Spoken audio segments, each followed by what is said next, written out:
हाँ तो राम राम भाई, कैसे हो आप सब लोग। आई होप सब ठीक होगी। इसी के साथ शुरू करते अपनी आज की नई वीडियो। और आपने थंबनेल से पता लगा ही लिया होगा कि आज हम इस वीडियो के अंदर बात करने वाले हैं एडमिशन प्रोसेस के बारे में। आज की इस वीडियो के बाद में आपको बहुत सारे जो डाउट्स है वो क्लियर हो जाएंगे एडमिशन को लेकर, कि एडमिशन का क्या प्रोसेस होता है और कैसे करवाना है होता है, या फिर क्या क्या इसके अंदर स्टेप्स होते हैं। ठीक है, तो इसके अंदर मेनली 3-4 स्टेप्स होते हैं। सबसे पहले एक अच्छी कंसल्टेंसी, उसके बाद में सेकंड स्टेप होता है वो होता है आपका एक कॉन्ट्रैक्टर जो आपकी कंसल्टेंसी और यूनिवर्सिटी के बीच में होता है। और तीसरा जो स्टेप होता है वो होता है यूनिवर्सिटी, और चौथा स्टेप होता है आपको आपकी डिग्री मिल गई और आप घर आ गए। ठीक है, तो जो सबसे पहला स्टेप होता है कंसल्टेंसी, वो आपको कोई अच्छी कंसल्टेंसी ढूंढनी है जो कि आपको 4 स्टेप्स बहुत अच्छे से करके दे। 4 स्टेप्स के अंदर क्या क्या, सबसे पहले आपको राइट गाइडेंस दे, वो राइट गाइड करे, कोई भी चीज़ गलत ना गाइड करे आपको। जैसे कि कौन सी कंट्री में आपको जाना चाहिए, कौन सी यूनिवर्सिटी में जाना चाहिए और कब जाना चाहिए। बहुत सारे बच्चों को गाइड कर देते हैं कि 12th पास करते ही भाई एमबीबीएस अब्रॉड के लिए चले जाओ, नीट के लिए प्रिपरेशन मत करो, साल 2 साल मत दो उसके अंदर। तो ऐसे गाइड जो करते हैं उनसे दूर रहो। ठीक है, आप अगर आपने अभी जस्ट 12th पास की है, मैं तो कहता हूँ भाई आप 2 साल आराम से दे सकते हो आंख बंद करके नीट के लिए। अगर आपका हो जाता है तो उससे बढ़िया आपके लिए और आपके पेरेंट्स के लिए इस धरती के ऊपर स्वर्ग कहीं नहीं है। वो आपके लिए सबसे बेस्ट चीज़ है। ठीक है, तो कंट्री, यूनिवर्सिटी और कब आपको जाना चाहिए, ये आपको राइट गाइड करने के लिए, राइट गाइड करने का काम कंसल्टेंसी का होता है। दूसरा काम होता है कंसल्टेंसी का डॉक्यूमेंटेशन का। आपके जितने भी डॉक्यूमेंट्स हैं उनका पोस्टाइल कराना, ट्रांसलेट कराना जिस भी कंट्री में आप जा रहे हो वहाँ की लोकल लैंग्वेज में। उसके बाद में एडमिशन लेटर निकलवाना, उसके बाद में आपका एग्जाम कंडक्ट कराना, उसके बाद में आपका इन्विटेशन लेटर निकलवाना, उसके बाद में आपका वीज़ा लगाना। ठीक है, ये सब आता है डॉक्यूमेंटेशन के अंदर। उसके बाद में आता है डिपार्चर, वो आपको फिर अच्छे से तैयार करके बैग पैक करा के आपके, और आपको जिस भी आप कंट्री में जा रहे हो वहाँ तक आपको पहुँचाना।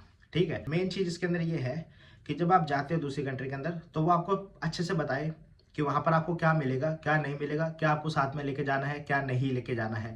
चौथा काम होता है 6 साल तक आपके फ़ोन उठाना, या फिर आपको सपोर्ट करना किसी भी चीज़ में। अगर आप गलत हो तो भाई मैं किसी की भी वो साइड नहीं लेता। अगर आपने गलती की है तो आपको कोई भी कंसल्टेंसी सपोर्ट नहीं करेगी, कोई भी आदमी आपको सपोर्ट नहीं करेगा। बट अगर हाँ, अगर आपके कोई ऑफिशियल डॉक्यूमेंटेशन में कोई दिक्कत आ गई, फिर अदर आपकी कोई वैसे आपकी तबीयत खराब हो गई या वैसे आपको कोई दिक्कत आ रही है, तो उसके अंदर जाहिर सी बात है हेल्प करते हैं 99% लोग, कोई 1-2% जो नहीं करते।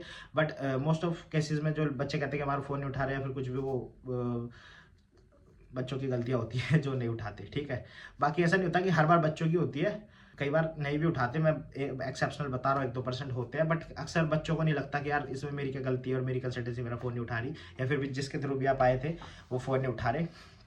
ठीक है, तो बहुत सारे लोग सपोर्ट करते हैं, 6 साल तक उनके कनेक्ट में रहते हैं बहुत सारे लोग। जब बच्चा एक बार फ्लाई कर जाता है दिल्ली एयरपोर्ट से या किसी भी एयरपोर्ट से, उसके बाद में फिर वो भूल जाते हैं कि हमारा कोई बच्चा पढ़ता भी है। ठीक है, तो दोनों चीज़ें होती हैं। तो वो कंसल्टेंसी चूज़ करना जिसके अंदर ये वाला स्टेप भी हो, जो आपके साथ 6 साल तक खड़ी रहे। ठीक है, उसके बाद में बात आती है आप आगे जिस भी देश के अंदर आपको एमबीबीएस करनी है, जहाँ पर भी आपने एडमिशन लिया है, वहाँ पर आने के बाद में आपको कॉन्ट्रैक्टर मिलेगा। अगर आपको याद हो तो मैंने बताया था कंसल्टेंसी और यूनिवर्सिटी के बीच में एक बंदा होता है जिसे कॉन्ट्रैक्टर बोला जाता है। तो जो आपकी कंसल्टेंसी थी वो उसका काम सिर्फ इंडिया तक का था। बहुत सारी कंसल्टेंसीज हैं जिनके डायरेक्ट कॉन्टैक्ट होते हैं यूनिवर्सिटी के साथ में, बहुत सारी ऐसी है जिनके बीच में एक कॉन्ट्रैक्टर होता है। तो जिस कंसल्टेंसी का जिस यूनिवर्सिटी के साथ डायरेक्ट कॉन्ट्रैक्ट है, वो ही वही बातचीत करेगी यूनिवर्सिटी से आपके लिए हर चीज़ को लेके।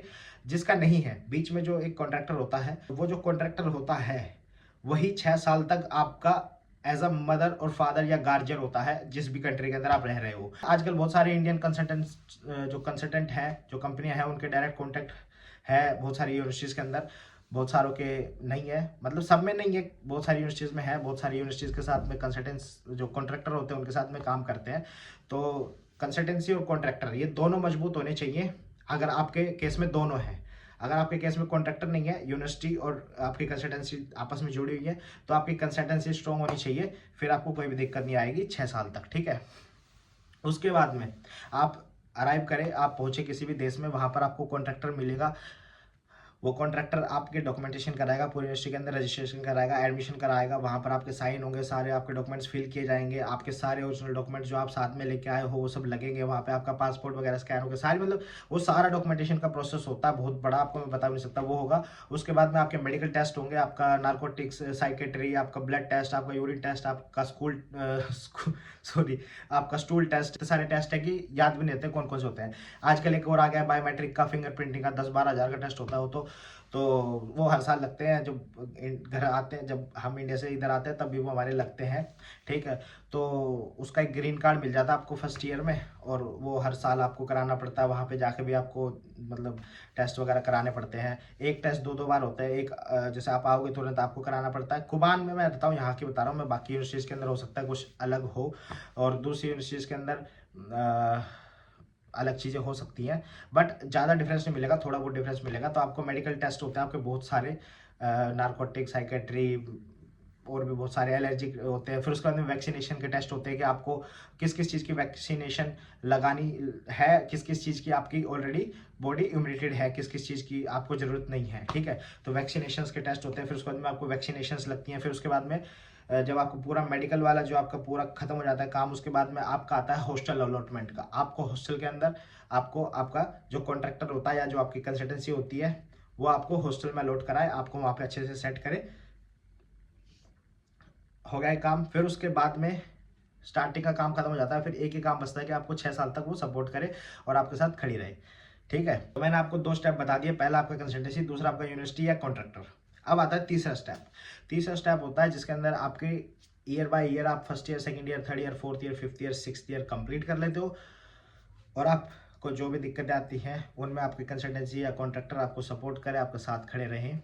ठीक है, अगर आप सही हो तो, अगर आप गलत हो तो भाई कोई भी खड़ा नहीं रहेगा, चाहे आपका कॉन्ट्रैक्टर हो, चाहे कंसल्टेंसी हो, या फिर मे बी इवन आपके पेरेंट्स भी हो। पेरेंट्स भी आपको गाली देंगे कि तुम्हारी गलती है, तुम ऐसा नहीं करना चाहिए था। तो ये आपका तीसरा स्टेप, कि आप जब अपनी जर्नी कर रहे हो तो जर्नी में आपके सपोर्ट में हमेशा वो लोग रहें जिनके थ्रू आप आए हो या जहाँ भी गए हो। उसके बाद में आपको फोर्थ स्टेप, आपको अच्छे से डिग्री मिली, आप अपने देश वापस चले गए। ठीक है, तो ये था पूरा एडमिशन प्रोसेस। मैंने आपको बता दिया कि कंसल्टेंसी का क्या क्या रोल होता है, क्या क्या उनके काम होते हैं। उसके बाद में कंसल्टेंसी के बाद में यूनिवर्सिटी या फिर कॉन्ट्रैक्टर का क्या क्या रोल होता है, क्या क्या काम होते हैं, और आगे आने वाली जर्नी में भी उन लोगों के बहुत सारे हेल्प लगती हैं, बहुत सारे उनके काम होते हैं हर साल। या फिर आप भी कहीं पे फंस जाते हो, या फिर कई बार आप कुछ गलत चीज़ों में फंस जाते हो, तो आपको थोड़ा सा बचाने का काम वो लोग करते हैं। गलत मतलब मैं कुछ ऐसा बहुत गलत नहीं कर रहा, बट जैसे हॉस्टल में रहने के कुछ रूल रेगुलेशंस होते हैं कि आप कुछ इलेक्ट्रिक अप्लाइंसेज यूज़ नहीं कर सकते, या फिर आप कुछ और गलत काम नहीं कर सकते, या फिर कोई फायर सेफ्टी या फिर कुछ भी लगा लें, जेड कोई रूल रेगुलेशन ऐसा है जिसको आप ब्रेक कर देते हो, जिसको आप फॉलो नहीं करते, तो यूनिवर्सिटी आपके ऊपर एक्शन लेती है। तो आपको थोड़ा बहुत उधर से सॉफ्ट कॉर्नर करके बचाने का काम आपकी कंसल्टेंसी, आपके कॉन्ट्रैक्टर वगैरह करते हैं। या फिर आप कहीं पे डॉक्यूमेंटेशन में आपके कुछ इशू आ गया, आप या फिर किसी और चीज़ में आपको कोई दिक्कत आ गई, तो वहाँ पर सपोर्ट कंटिन्यूसली लगता रहता है। या फिर आप फीस वगैरह डिपॉजिट करने के लिए यूनिवर्सिटी के अंदर कॉन्ट्रैक्टर जहाँ पर होते हैं, जिस यूनिवर्सिटीज़ के अंदर कॉन्ट्रैक्टर बेस होती हैं, तो वहाँ एडमिशन्स, वहाँ पर कॉन्ट्रैक्टर की ज़रूरत लगती है एडमिशन की फ़ीस भरने के लिए।